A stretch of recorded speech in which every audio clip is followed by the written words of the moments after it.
No tenía entonces espejo en mi cuarto, el que ahora está junto a mí, mientras escribo, fue traído más tarde, precisamente para contemplar esas transformaciones. La noche, entre tanto, había avanzado hasta la madrugada, y ésta, negra como era, estaba a punto de engendrar el día.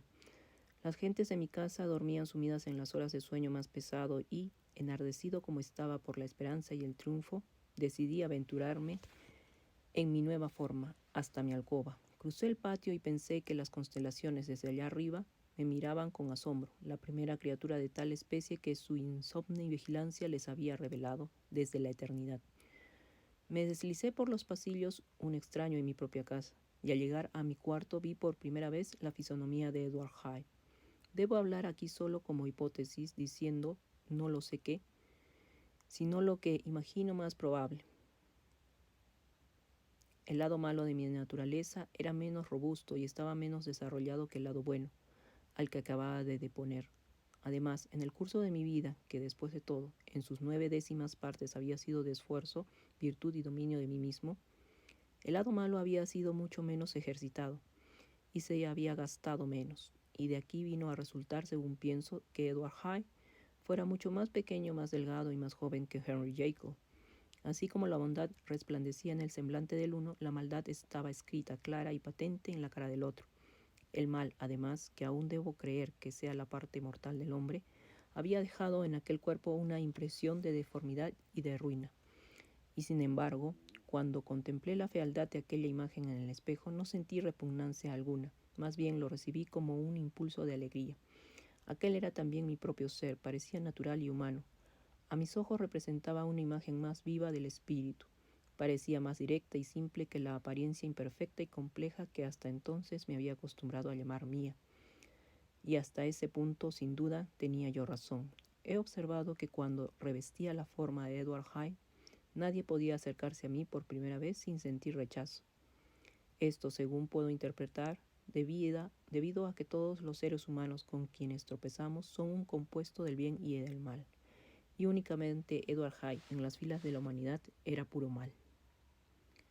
Solo me detuve un momento ante el espejo. El segundo y decisivo experimento estaba todavía por intentarse. Aún quedaba por ver si se había perdido mi identidad sin posibilidad de rescatarla y debía huir, antes de que llegase el día de una casa que ya no era mía. Me apresuré a volver a mi gabinete, otra vez preparé y bebí la copa, sufrí de nuevo las angustias de la disolución de mi ser, y volví en mí con el carácter, la estatura y la cara de Henry Jekyll. Aquella noche había llegado a la encrucijada fatal. Si yo me hubiese acercado a mi descubrimiento con un espíritu más noble, si me hubiera arriesgado al experimento bajo el imperio de generosas y santas aspiraciones, todo habría sido distinto, y de esas agonías de muerte y alumbramiento habría surgido como un ángel y no como un demonio.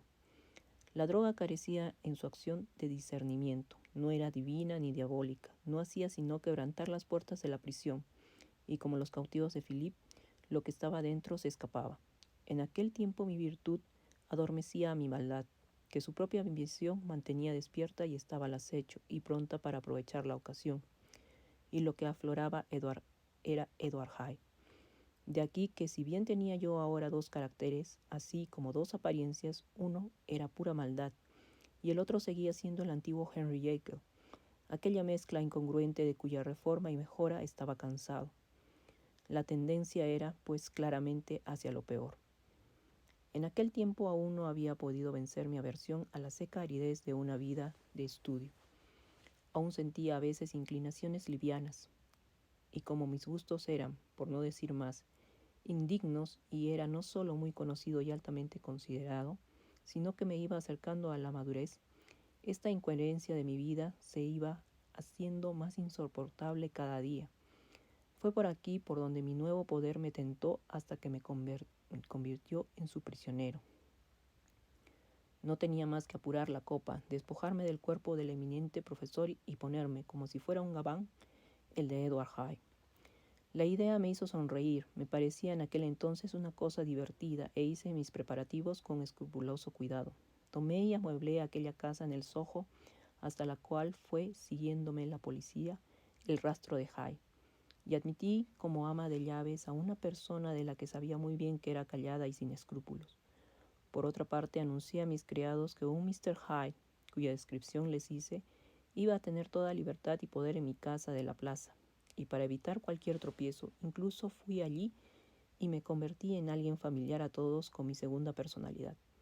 Enseguida redacté aquel testamento al que tanto te opusiste, de manera que si algo me ocurría en la persona de Henry Jekyll, pudiera entrar en la de Edward Hyde sin pérdidas económicas. Y así asegurado, según creía por todos lados, empecé a aprovecharme de las extrañas inmunidades de mi posición. Hasta ahora ha habido gentes que han alquilado rufianes para ejecutar sus crímenes, mientras ellas y su reputación quedaban guarecidas a la sombra. Yo he sido el primero que ha hecho eso para exteriorizar sus inclinaciones. Yo fui el primero que pudo pasear solemnemente ante los ojos del público con un cargamento de respetabilidad, y en un instante, como un chico de la escuela, desnudarse de sus atributos postizos y zambullirse de cabeza en el mar de la libertad. Pero para mí, envuelto en mi manto impenetrable, la seguridad era completa. Piénsalo, yo ni siquiera existía. No tenía más que, tras pasar las puertas del laboratorio, disponer de un par de segundos para mezclar e ingerir la bebida, que tenía siempre preparada, y cualquier cosa que hubiese hecho Edward Hyde se desvanecería como el vaho del aliento sobre un espejo. Y allí en su lugar, tranquilamente en su casa, encendiendo la lámpara de su despacho, estaría un hombre que podía permitirse tomar a broma toda sospecha: Henry Jekyll. Los goces que me apresuré a buscar bajo mi disfraz eran, como he dicho, indignos. No podía en justicia emplear un término más severo, pero en manos de Edward Hyde pronto empezaron a derivar hacia lo monstruoso. A menudo, cuando regresaba de esas excursiones, me quedaba sumido en una especie de estupor ante la depravación de quien me reemplazaba. Este familiar que yo había evocado de mi propia alma y a quien enviaba solo para que hiciera su gusto, era un ser fundamentalmente maligno y villano. Todos sus actos y pensamientos se centraban en sí mismo. Bebía como avidez bestial el deleite que emanaba de la tortura infligida al prójimo. Era inexorable como un hombre de piedra. Henry Jekyll se quedaba a veces despavorido ante los actos de Edward Hyde, pero la situación estaba fuera de las leyes normales, e insidiosamente aflojaba las estrechas ataduras de la conciencia. Era Hyde, después de todo, el culpable, y nadie más que Hyde. Jekyll no se había hecho peor. Al despertar volvía a él sus buenas cualidades, al parecer incolumes, y hasta se apresuraba, cuando era posible, a remediar el daño que Hyde había hecho, y así se adormilaba su conciencia. En los detalles de las infamias a las que así contribuí, pues aún ahora mismo me resisto a admitir que las cometí yo. No tengo propósito de entrar. Quiero tan solo hacer notar los avisos y los sucesivos pasos con que se iba acercando mi castigo. Me ocurrió un accidente que, como no tuvo consecuencias, no haré más que mencionar.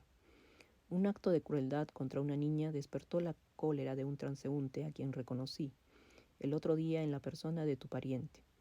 El médico y la familia de la niña se unieron a él, y hubo momentos en que temí por mi vida. Al final, para aplacar su más justo resentimiento, Edward Hyde tuvo que llevarlos hasta la puerta y pagarles con un cheque a nombre de Henry Jekyll. Pero este peligro fue fácilmente eliminado por el futuro, con solo abrir otra cuenta en un banco distinto a nombre del propio Edward Hyde. Cuando hube provisto de firma a mi doble, inclinando mi letra hacia atrás, me creí seguro y fuera del alcance del destino. Unos 2 meses antes del asesinato de Sir Danvers, salí a correr una de mis aventuras. Regresé muy tarde y desperté al día siguiente en mi cama, con sensaciones un tanto raras. En vano miraba en torno mío, en vano vi el decorado de los muebles y lo espacioso de mi habitación, en vano reconocí el dibujo de las cortinas de la cama de caoba. Había algo que seguía insistiéndome en que yo no estaba donde estaba, en que no me había despertado donde parecía estar, sino en el cuartito del Soho, donde estaba acostumbrado a dormir, en el cuerpo de Edward Hyde. Esto me hacía sonreír, y en mi prurito psicológico me comencé perezosamente a analizar los elementos de esta ilusión, sin que por eso dejase de caer de cuando en cuando en un confortable y ligero sueño matutino. Aún seguía así cuando, en uno de los momentos en que estaba más despabilado, la mirada fue a ponerse sobre mi mano.